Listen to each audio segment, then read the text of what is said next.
The year was 1929. Chicago was a city bursting with life. Jazz music filled the air.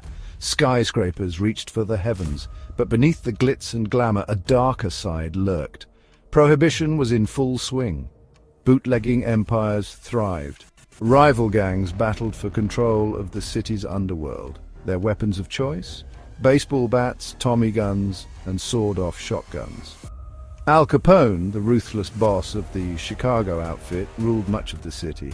He was a cunning and brutal operator. His vast criminal empire was built on illegal booze and gambling, among other vices. But Capone craved more power. He wanted it all. His biggest obstacle and arch-nemesis was George "Bugs" Moran. Moran led the North Side gang. He was a fierce and ambitious rival to Capone. Their feud was legendary, fueled by a toxic brew of greed, envy, and revenge. Both men were willing to do whatever it took to come out on top, even if it meant painting the streets of Chicago red with blood. The tension between the gangs was palpable. It hung heavy in the air, like the smoke from a cheap cigar. Whispers of violence echoed through the speakeasies and back alleys. Everyone in the gangs knew the risks that they were taking and that something big could happen any time. The question wasn't if, but when. The rivalry between Capone and Moran wasn't just business, it was personal.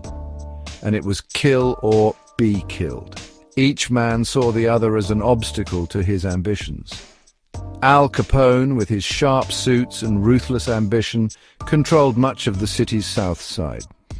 Bugs Moran, a tough and street-smart operator, held sway over the north side. Their rivalry would play out on the streets of Chicago. It was a brutal dance of drive-by shootings, bombings, and assassinations. Capone's men were known for their ruthlessness, but Moran's gang was equally vicious. Innocent bystanders often got caught in the crossfire. The stakes were high, and millions of dollars were on the line. So was control of Chicago's vast underworld empire. Capone, always this strategist, grew tired of the stalemate. He wanted to eliminate Moran once and for all, and solidify his grip on the city. February 14th, 1929, Valentine's Day, a day for love and romance. But in Chicago, a different kind of passion was about to erupt. The air was crisp and cold. A light dusting of snow covered the ground. At a garage on Chicago's north side, Moran's men gathered.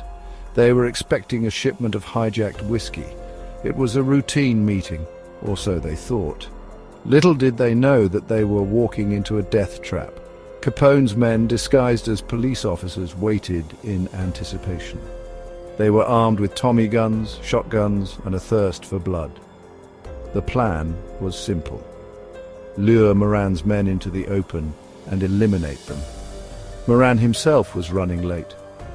When he arrived, he spotted the men in uniforms entering the garage. Thinking it was a raid, he slipped away unnoticed. It was a decision that would ultimately save his life.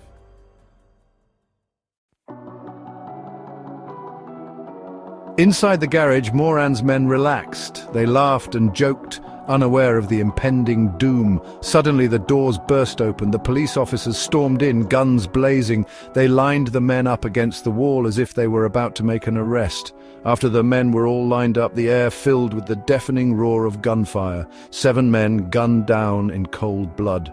The victims included Moran's top lieutenants among a few others who were lightly associated with the gang.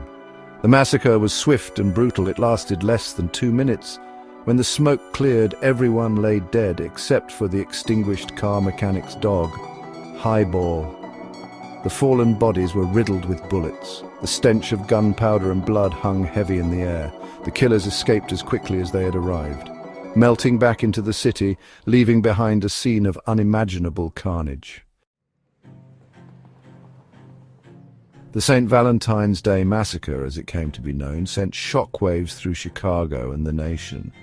And even though Al Capone was in Florida at the time of the shooting, he was already well known as a notorious thug and a gangster.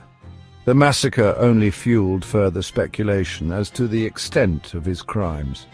As for the St. Valentine's Day murderers are concerned, they were never caught. It remains as one of the most famous unsolved crimes to this day. If you liked this video, then please like, share and subscribe. We have more coming out every week, so stay tuned. And thanks for watching.